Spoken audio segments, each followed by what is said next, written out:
Урматтуу Сооронбай Шарипович, биз элдин көйгөйү тууралуу сага кайрылып атабыз балам. Сен туура түшүн. Сен жанагы 300 миң сомдук энелик капиталды колдоп бергиниң. Балдардын 5 миң сомдук жөлөк пулун колдоп бергиниң. Эч ким бул элдин жактайын, эч бир элдин мүдөөсүн эч ким билбейт. Силер мына кризисте могу жерде отурганда вирус менен эл кандай темселеп калды. Силер калып эле помощь бердик, мүнттүк дейт. Ал бир жумага жетер. Жетпесе жок. Семейник силерге эмнеге жетет 3 күндүк?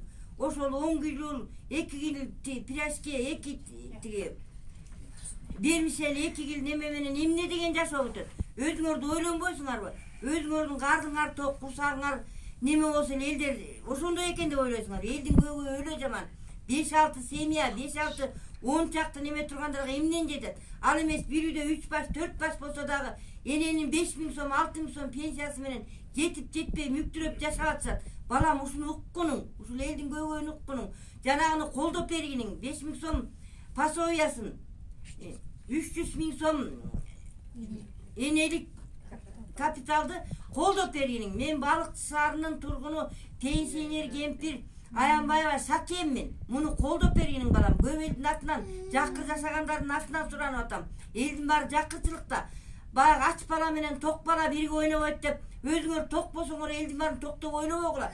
Силер помощь берип атабыз дегениңер менен помощьтон эч ким муктаж калган жок. Ачка жатышат азыр элдин баары. Эмне деген кылык кылып атасыңар?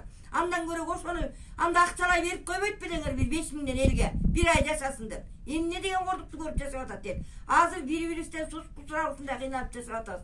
Элдин көйгөйүн уккунуңдар, буларды колдоп бергиниң балам.